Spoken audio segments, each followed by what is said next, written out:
Hola amigos de Nación.com, bienvenidos a un episodio más de En Confianza, el podcast donde vamos a conocer historias de vidas inspiradoras, motivadoras, esas historias. Y hoy tenemos por acá a Alberto Solano. Bienvenido Alberto, mejor conocido como Beto, ya me dejó decirle Beto. Sí, ¿Cómo estás?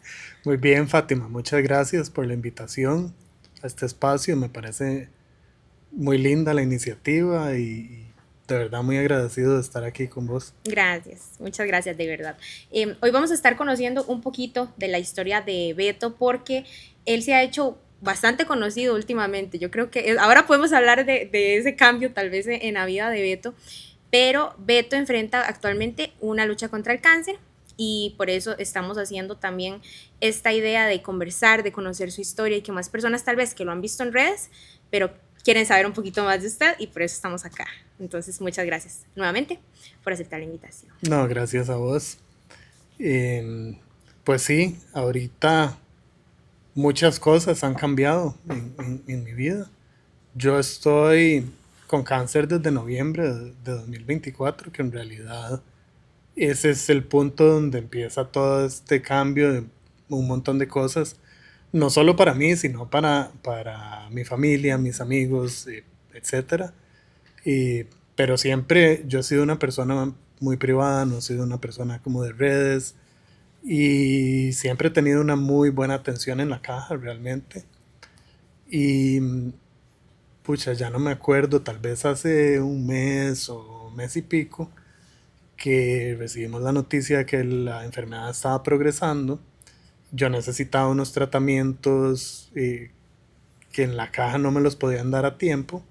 Entonces, realmente mi esposa fue la que me impulsó a hacer esta campaña de recolección de fondos, porque siempre, primero, yo he sido muy privado y segundo, pedir ayuda no es tan fácil, ¿verdad? Y de eso empezó y se volvió una locura.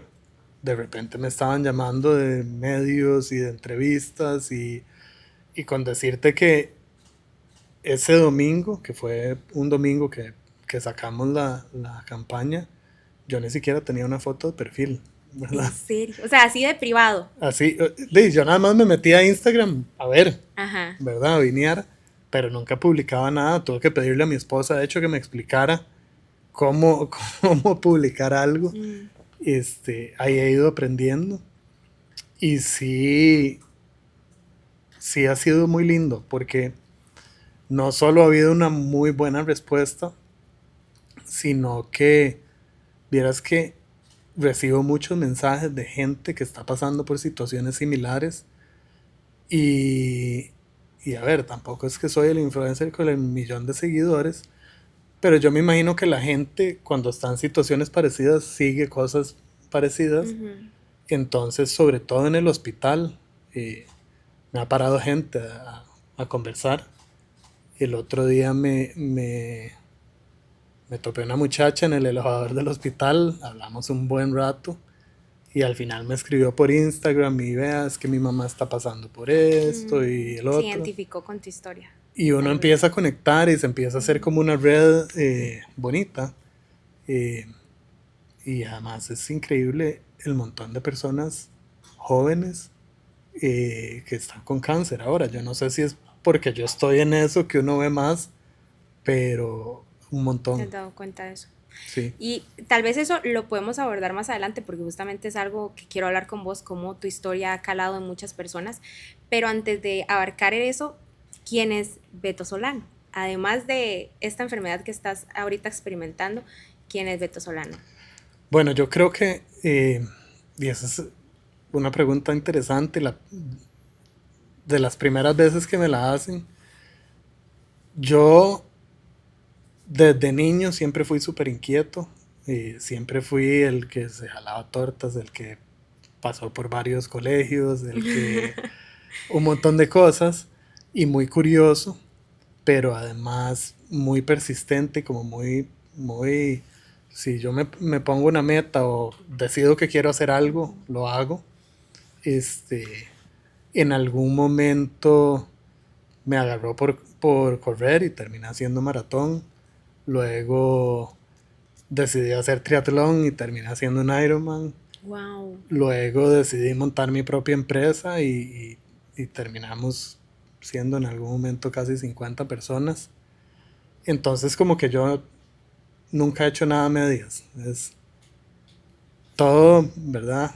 All in, toda la carne en el asador. Y a veces las cosas salen bien, a veces las cosas salen mal. Pero yo creo que eso es una de las cosas que me ha hecho como entender que cualquier reto, cualquier cosa que te pongan enfrente, es un reto más, ¿verdad? Uno no decide voy a ser un luchador o voy a hacer esto. Eh, y yo tengo una filosofía o pienso mucho que cada persona, o lo voy a explicar un poco distinto. Okay. Hay un libro que a mí me gusta mucho eh, de astronomía y así, Ujú. pero hay una parte donde sale la foto más lejana que le han tomado a la Tierra y un puntito así azul, ¿verdad? Sí. Y el autor dice que en ese pequeño punto han pasado todas las guerras, todos los amores, las religiones, los tiranos, los héroes, Todo. todo en una cosa Ujú. súper pequeñita. Y entonces yo lo veo como que si vos ves desde tan lejos, vas a ver ese puntito. Pero lo mismo pasa con las personas. Si vos estás en la calle, nada más ves un montón de puntitos que son insignificantes y no, ¿verdad? Y nada Ujú. más es alguien ahí, pero si te acercas, hay un universo muy grande dentro de cada uno. Y cada uno tiene sus batallas, cada uno tiene sus cosas. Eh, Eso es algo como que logré externalizar o describir ahora con esto, pero me he dado cuenta que parte de las cosas buenas que me han pasado a mí en la vida es por la empatía, ¿verdad? Sí. Por entender a las otras personas y decir, yo puedo ponerme en el lugar de esta Ujú. persona, y eso ha hecho también que gente con esas mismas ganas de conectar o lo que sea, eh, ha sido la gente con la que me he rodeado, ¿verdad? Ujú.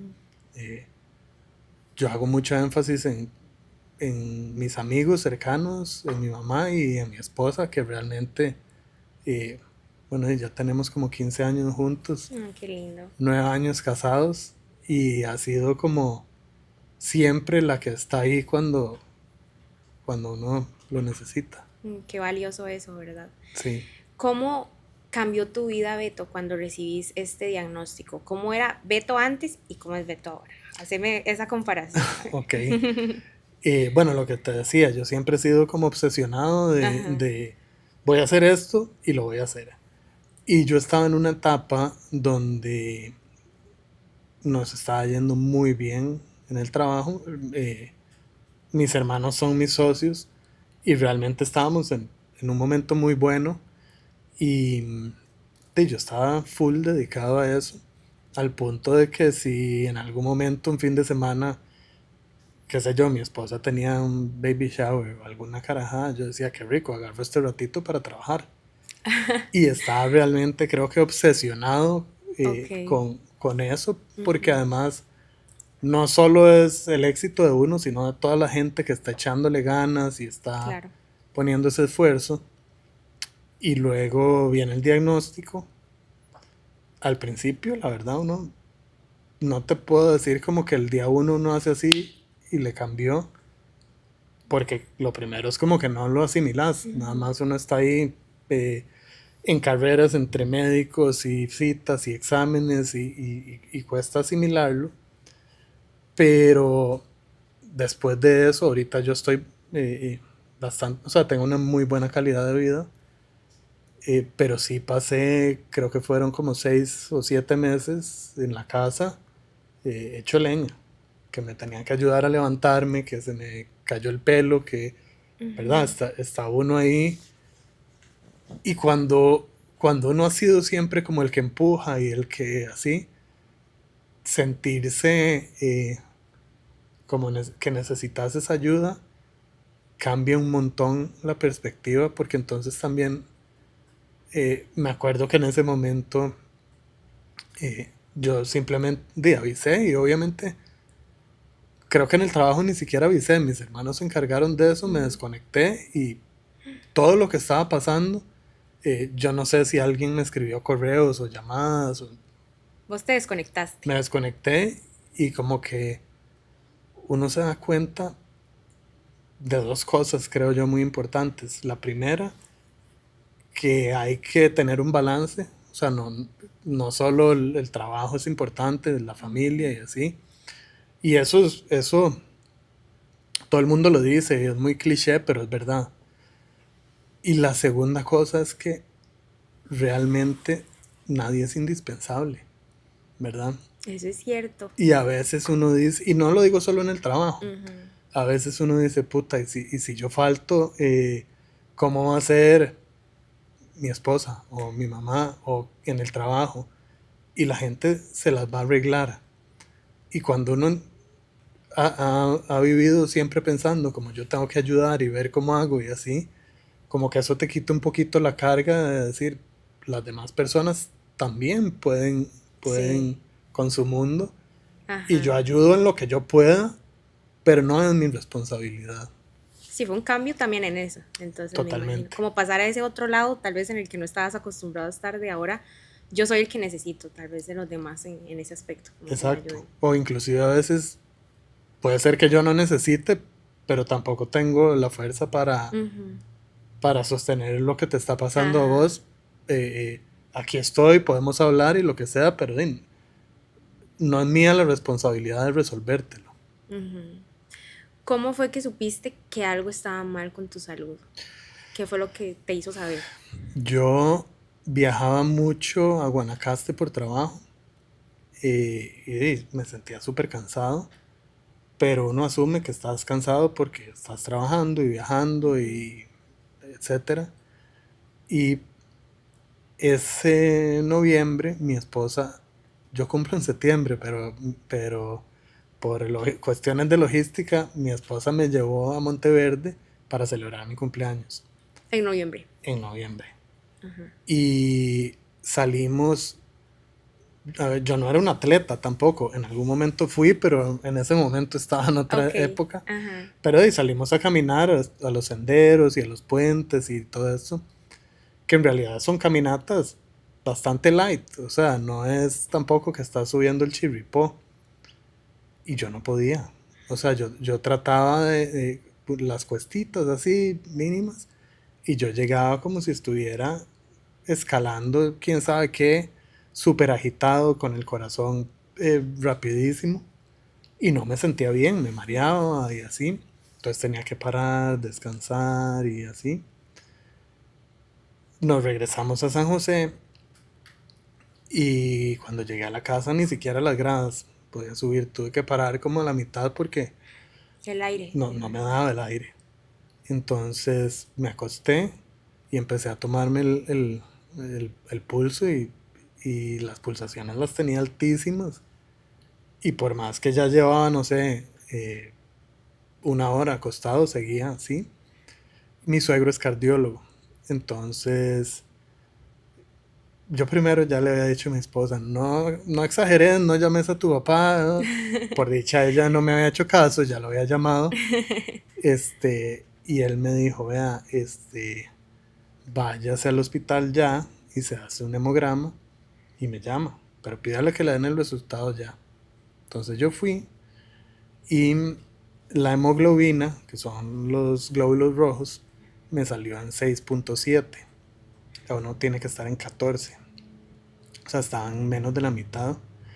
Y realmente la hemoglobina lo que hace es transportar el oxígeno al cuerpo. Ujú. Entonces, claro, si tenés la mitad, Sí, por el, eso te faltaba el aire. tiene que ir súper rápido. Ajá.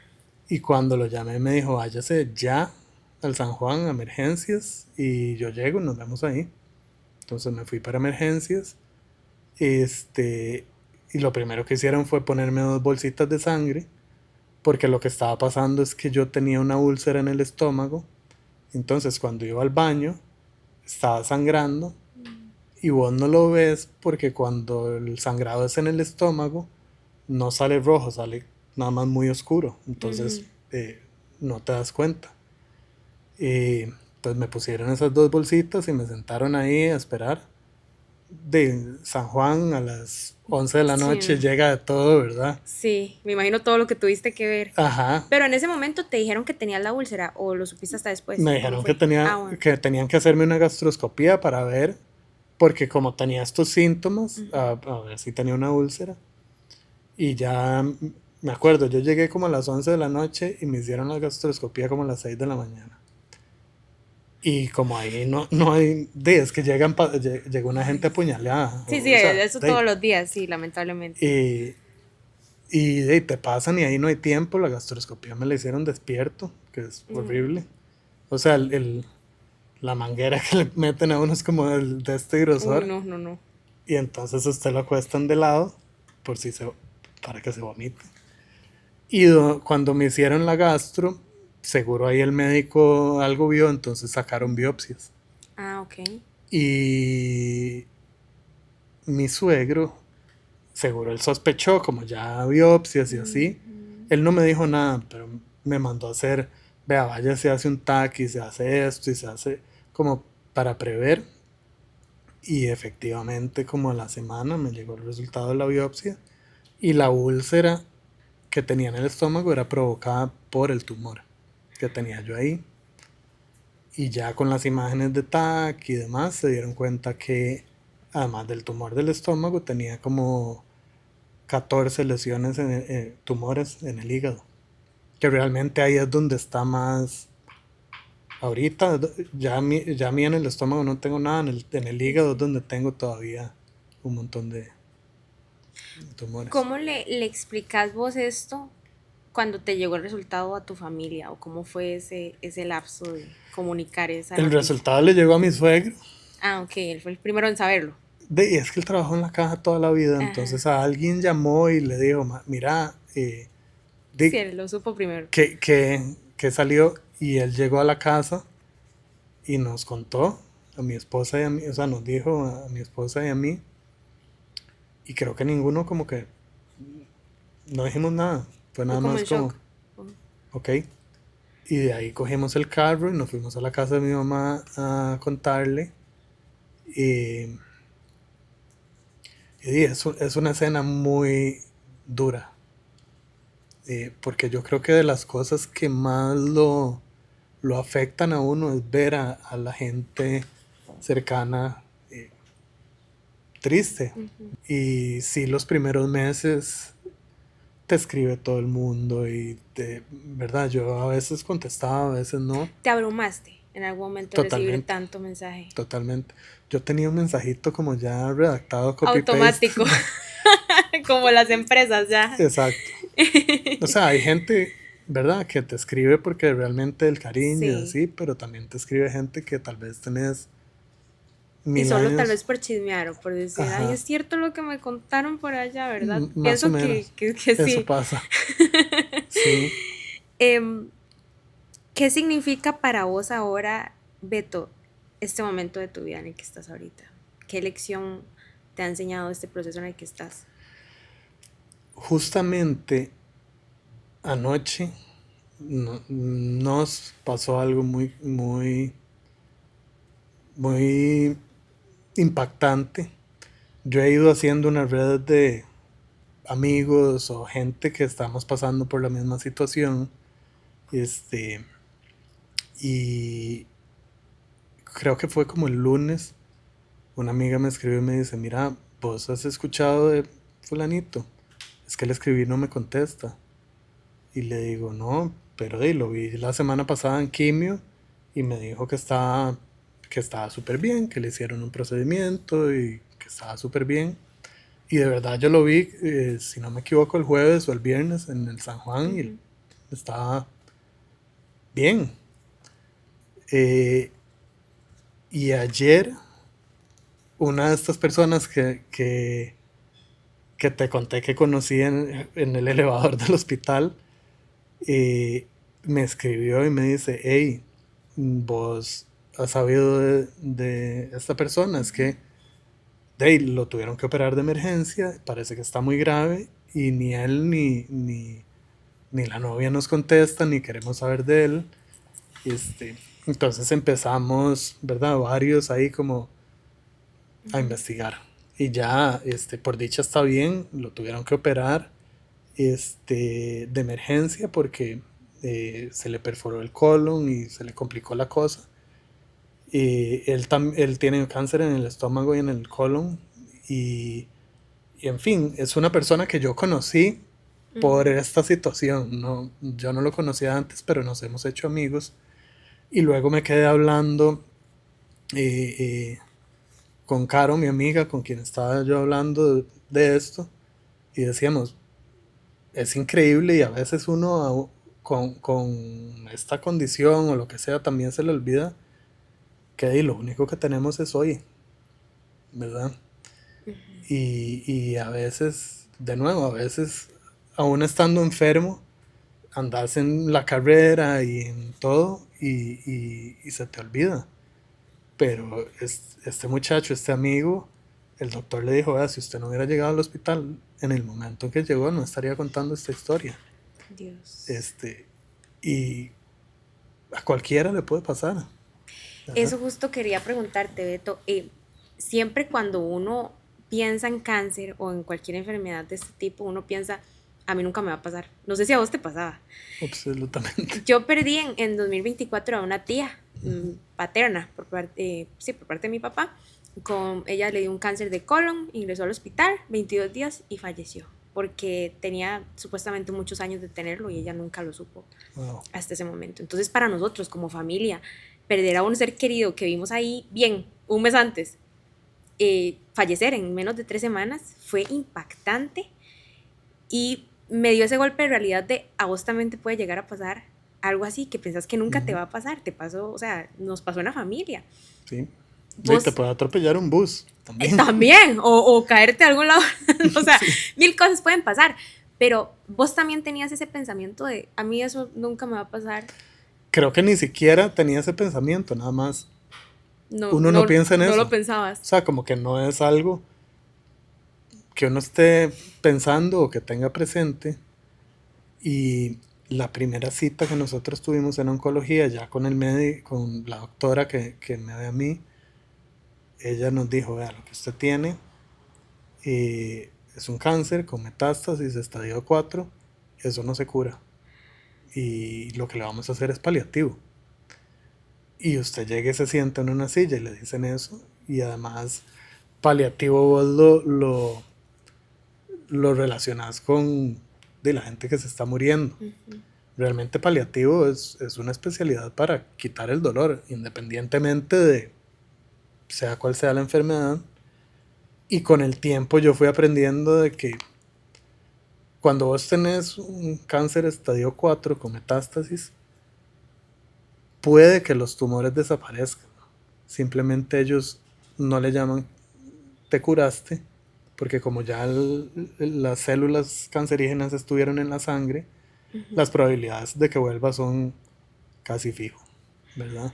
Entonces te llaman sin enfermedad aparente, pero inclusive yo tengo una amiga que está sin enfermedad aparente, igual está con quimio. Ajá, que siguen como en ese porque es como preventivo y así. Pero en el momento vos no sabes todo eso. Es que es mucha información, ¿verdad? Yo también creo que bueno, Exacto. vos sos una persona sumamente inteligente, pero aún así yo creo que son muchos datos, muchos nombres, mucha, ¿verdad? Palabra técnica, que me imagino que también fue algo que entre la enfermedad y tantas palabras, ¿verdad? Me imagino que también muchas cosas que procesar. El otro día una amiga me decía eso, como que dichosos los que no se saben todas esas palabras, ¿verdad? Porque uno se lo aprende porque dile. Y parecen médicos, ya después hablando. Así. Ahorita vos todo eso que dijiste, yo no, si no lo conociera diría que es doctor. Exacto, ya uno sabe la medicina y lo que toca, pero inclusive las primeras veces que vos vas al hospital, tome la referencia y tiene que ir a la ventanilla y sacar esto y el otro y realmente no es tan complicado cuando lo entendés. Okay. Pero al principio el San Juan de Dios es un laberinto y tiene un montón de agregados y un montón de cosas y tenés que ir y Entonces al principio ni siquiera sabes a dónde ir. O sea, hasta empezar por ahí. Por dicha la gente es muy amable y los guardas siempre le van diciendo, no, eso es para allá y para acá. Pero uno anda primero súper confundido de todas las cosas que estás tratando de asimilar y además perdido por ahí, ¿verdad? Eh, pero al final, después de un tiempo, se vuelve parte de la rutina, como todo. ¿Cuánto tenés de estar en tratamiento así seguido? ¿O cómo ha sido? ¿Ha sido seguido? No sé. Ha sido seguido. Mi primera quimio fue, de hecho, en noviembre. O sea, a mí en 2 semanas ya me estaban poniendo quimio. En 2024, ¿no? 2024, o sea, de casi 2 años. Y me ponen cada 15 días. Me han hecho pausas nada más cuando me han hecho radioterapia, que tienen que poner pausa. O a mí me han hecho 3 procedimientos que te meten como un catéter y bloquean las arterias que dan sangre a los tumores. Entonces también ahí lo paran. Y eso, de hecho, eso es una experiencia que me ha marcado, porque estar internado es toda una experiencia, ¿verdad? Vos estás en un cuarto con 8 personas y realmente las 3 veces que yo he estado internado, uno está relativamente bien, ¿verdad? Estás esperando para que te hagan un procedimiento. Me acuerdo la primera vez que me internaron, el señor de la cama que estaba enfrente mío estaba en un coma inducido y lo tenían que bañar y tenía llagas y, ¿verdad? Y uno ve como un montón de cosas, los familiares que vienen, cuando la gente ya está así les dan permiso especial y hay gente que duerme en una silla ahí acompañándolos.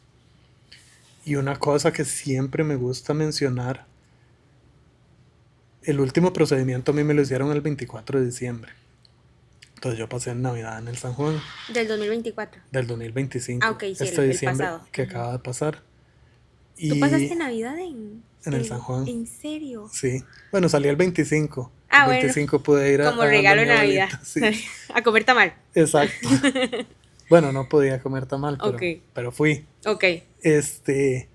Y una cosa que me pareció demasiado linda, no sé, el fin de semana antes de Navidad, un sábado, llegaron a buscarnos para invitarnos a la fiesta de Navidad que organizan las damas voluntarias. En el San Juan, en el centro, hay como un parquecito bastante lindo donde está hecho la soda de las damas. Y tenían villancicos y una comparsa de una escuela y estaba Santa Claus y regalos. Yo me imagino que para los hijos de los pacientes, porque hay un montón de niños y así. Y a mí eso me pareció increíble. O sea, ver a los pacientes y la gente como disfrutando dentro de todo eso, increíble. Vos ves a los niños, a los pacientes y todo el mundo como pasando un rato lindo dentro de todo lo que está pasando, ¿verdad? Estás internado en Navidad. Y después de eso me he puesto a investigar, como tratar de entender un poquito quiénes son las damas voluntarias. Y es una cosa impresionante, porque son personas que donan su tiempo simplemente para estar ahí ayudando a que los pacientes tengan una mejor calidad, ¿verdad? Y si vos, por ejemplo, quisieras ser dama voluntaria, no es como que vos podés decir, bueno, voy el miércoles un ratito, así. Ellas tienen que comprometerse con un horario. Como un trabajo. Como un trabajo. Porque tampoco les sirve una persona que a veces viene, a veces no, y así. Y hay señoras que más bien se podría decir que pagan, o sea, viajan desde lugares lejísimos en bus solo para llegar ahí, para estar atendiendo o sí, dando su tiempo. Dando su tiempo para otras personas. A mí eso me pareció increíble. Qué lindo. Y también cuando me metí como a aprender un poco de eso, me di cuenta que en diciembre, no me acuerdo la fecha, hay un día que es el Día Internacional de las Personas de Cuidado. Personas de cuidado cuidan a pacientes, cuidan a adultos mayores, cuidan a niños, cuidan a personas con discapacidad, pero realmente cuando uno está en alguna condición difícil, hay un montón de personas alrededor que están viviendo algo igual de difícil y nadie les da pelota. O están solitos. O están solitos. Y un dato curioso, el 75% de las personas de cuidado no remuneradas son mujeres. Bueno, ya ves. Porque es la mamá, es la abuelita, y es a la que le toca. Es la que le corresponde eso, ¿verdad? Y realmente es un trabajo súper pesado. El 75%. O sea, sí. En el mundo. ¿En el mundo? En el mundo. Bueno, mira. Sí. Para que nos valoren, nada que... No, absolutamente, porque no, hay que un tema, le corresponde. Y también es un tema ya social. Es un tema social, sí. Pero qué difícil, ¿verdad? Porque sí. no debería de ser una carga solo de las mujeres. Pero la mayoría de veces le toca. La mayoría es como de que veces. no tienen elecciones, le toca ya. Vos ves, bueno, suena feo decir, o no sé si suena feo, pero es una realidad. En los hospitales vos ves quién acompaña a los niños siempre a las citas. Sí. La mayoría de veces es la mamá. Es la mamá. Y los chiquitos también van y llorando y es donde la mamá, porque yo cuando me sacaban sangre yo solo lloraba donde mi mamá. Sí. Beto, contanos para entender mejor también en qué etapa está tu tratamiento y por qué la caja ya no puede suplirlo o qué es lo que está pasando. Ok, la caja sí puede suplirlo. Okay. ¿Qué es lo que pasa? En el momento, en marzo, a mí me hacen un TAC y inclusive los tumores que se habían embolizado, los que se había hecho este procedimiento en diciembre, habían crecido y mucho. El cáncer mío es muy agresivo, crece muy rápido. De hecho, cuando a mí me diagnosticaron, el doctor me dijo, vea, usted hace 6 meses tal vez no le hubiera salido nada. Y ahora está... ¿verdad? O sea, se te desarrolló en un tiempo récord. Muy rápido. Entonces a mí me agarran que los tumores en cuestión de 3 meses estaban casi al doble. Y ya yo voy por el tercer tipo de quimio, ¿verdad? Porque empezamos con una, nos sirvió. Empezamos con la segunda, estaba funcionando. Y justamente esa es la que dejó de funcionar. Y ahora estoy en la tercera. Pero en ese momento, ya cuando uno llega a... Ya han probado cierta cantidad de líneas de defensa que llaman ellos, muchas cosas quedan a criterio del médico. Okay. Y entonces yo me veo también con un médico privado y él me dijo, a usted le hicimos radio en la caja, me hicieron radioterapia en el estómago y se le quitó el tumor. Usted ha respondido muy bien a la radio. Nunca se le ha querido hacer radio en el hígado porque si yo tuviera un solo tumor, es muy focalizado. Pero yo tengo como 14 y por todo lado. Y normalmente ellos buscan tumores de 5 centímetros o menos. Los míos miden 10. Entonces, ¿qué pasa? Tenés que irradiar todo el hígado. Y eso puede generar una enfermedad hepática, como una cirrosis o una hepatitis, que no solo es la enfermedad, sino que además la quimioterapia se metaboliza por el hígado, ¿verdad? Entonces, el doc me dice, yo tomaría ese riesgo calculado en este momento, irradiar aunque sean los tumores más grandes, pero lo que estamos haciendo no está funcionando, y si nos quedamos haciendo lo que estamos haciendo, no funciona. Ya vemos que no está funcionando. Y combinar eso con inmunoterapia. Lo que pasa es que cuando se va a tomar una decisión así, por todos los riesgos y todo lo que te estaba comentando ahora, en la caja no es nada más como, póngale eso. Eso tiene que ir a una junta de médicos y tiene que, ¿verdad? Es un proceso largo y no necesariamente los médicos de la caja coinciden con el criterio del otro médico, entonces por dicha ha habido buena comunicación entre ellos y se han llegado a acuerdos de cómo llevar las cosas, pero, pero no es rápido. Y casi que a mí me dijeron, usted, ojalá se pueda poner la radio la próxima semana, en 2 semanas, ¿verdad? Porque va muy rápido. Y yo en ese momento nada más le dije que sí, sin ni siquiera haberle avisado a la doctora de la caja y sin saber de dónde iba a sacar la plata. Pero yo dije, ahí voy a ver cómo hago, pero empecemos a ver qué hacemos. Y afortunadamente tuve la cita con la doctora de la caja antes de todo eso, y ella pudo hablar con el médico, se pusieron de acuerdo y los tratamientos sí han ido como paralelamente, ¿verdad? Conversados, pero era más una cuestión de velocidad que otra cosa, porque además está la radio y está la inmunoterapia, que el problema es que no hay estudios, no hay suficientes estudios que demuestren exactamente cuál es la eficacia de ese tratamiento en mi tipo de tumor. Okay. Entonces, digamos, si yo te digo, Fátima, vos tenés un tumor de este tipo en el pulmón, puedes usar esto, pero en el hígado no hay estudios, entonces no se sabe. Entonces, de ahí hay como no hay estudios porque casi nadie tiene el tumor que yo tengo, entonces no los hacen. Pero si funciona en el pulmón, puede que funcione, ¿verdad? Entonces ahí hay ese debate de cómo atacar eso. Y bueno, además de la inmuno y de la radio, de todo eso, hay un montón de cositas ahí que van sumando. Que es realmente increíble lo que uno se gasta en eso.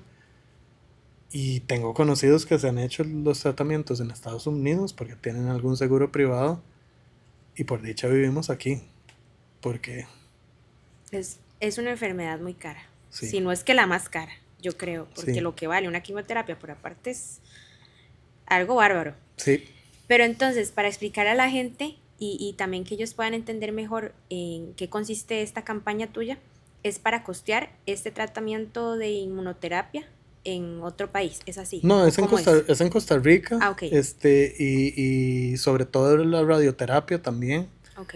Y lo que sucede es que para nosotros es muy difícil decir cuál es la meta, porque todos los tratamientos que me están haciendo a mí son por tiempo indefinido. Actualmente estás en este de radioterapia. Estoy con radio y con quimio, y están valorando ya a ver cuándo me hacen la próxima radio. ¿Y la Y inmunoterapia? la Esa todavía no inmunoterapia se sabe. estamos ahí Ok. como tratando de, de que me la pongan, Ujú. pero hay que llegar a un consenso, Ok, ¿verdad? está en valoración. No solo de sí ponérmela, sino cuál ponerme, Ok. ¿verdad? Porque Ujú. la que recomienda la doctora de la caja es mucho más cara que la que mi doctor privado me recomendó un tipo, y él está de acuerdo con la doctora de la caja. Él dice lo que ella sugiere es Es mejor, lo mejor. Ajá. pero es más cara. Ok. Entonces, si vas a hacer esto en privado, esta es la alternativa. Ujú. Y eso se pone cada 3 semanas y cuesta Bastante. bastante. Sí, Te voy a prestar tal vez, Beto, la cámara para que ese mensaje para la campaña. Yo siento ok. que también ha venido muy acompañado de Beto, de su autenticidad, pero que la gente tal vez reciba ese mensaje de voz y también podamos impulsar un poquito esa donación. Ok. Bueno, muchas gracias de verdad por el espacio y por escuchar, y toda la gente que está aquí hasta el final escuchando. Y yo tengo una campaña, hay una página betosolano.com, ahí están todos los números de cuenta, Simple Móvil, y hay un GoFundMe que es básicamente para la gente que quiera hacer algún aporte con tarjeta de crédito. Todo eso lo hemos ido reservando, y ahí tenemos una buchaquita ya para por lo menos unos meses. Pero como les decía, no hay tiempo límite. O sea, todos los tratamientos que a mí me proponen, no se sabe cuánto tiempo más. Ya llevo casi 2 años. Y entonces cada aporte se agradece mucho. Igualmente compartir, ¿verdad? No solo los aportes económicos, sino compartir. Mi página de Instagram es soybeto.solano. Eh, Tal vez uno no puede hacer un aporte económico, pero compartirlo, que la gente lo vea, eso también ayuda un montón. Y por supuesto, espacios como este eh, son increíbles. Ay, muchas gracias, Beto. Y también para ir finalizando, me gustaría que le dieras un mensaje a personas que también están pasando por algo similar a lo que vos estás pasando en este momento y que tal vez están como en ese lapso de shock del inicio, ¿verdad? Que vos decías que cuesta asimilar todo. Para vos que ya llevas un camino recorrido en esta experiencia, ¿qué mensaje le darías a una persona que está en ese momento? Hablar y pedir ayuda. Al principio, al menos en mi caso,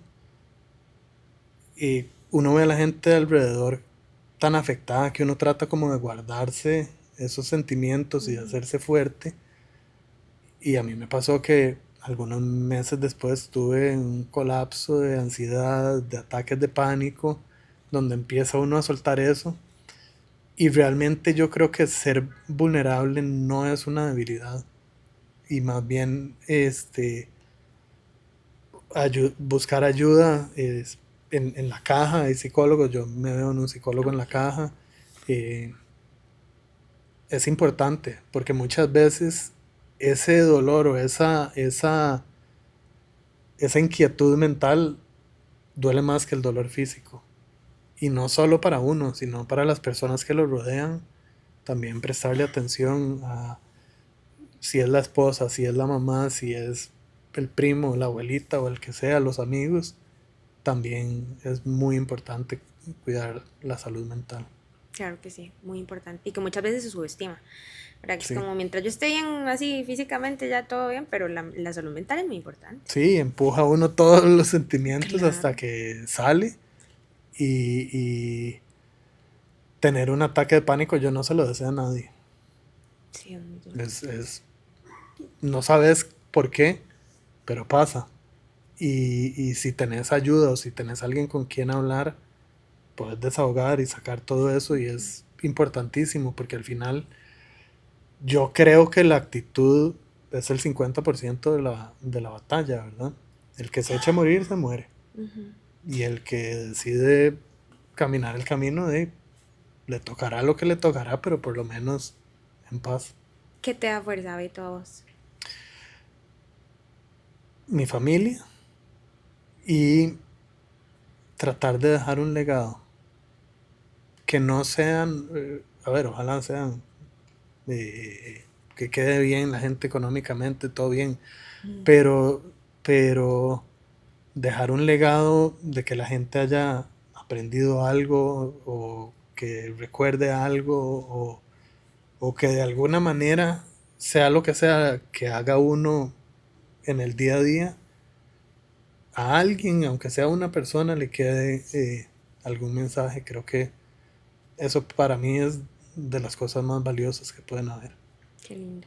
Muchísimas gracias, Beto, de verdad. Que Dios te bendiga enormemente. Y nos estamos hablando. Ahí quedamos en contacto, Sí, de verdad. no, muchas gracias, Fátima, de veras. Gracias, muy amable. Y gracias a ustedes también por quedarse con nosotros en esta entrevista. Recuerde que puede ver la versión escrita en nación.com y en el YouTube de La Nación tenemos este y los demás episodios completos. Muchas gracias. Gracias, Beto.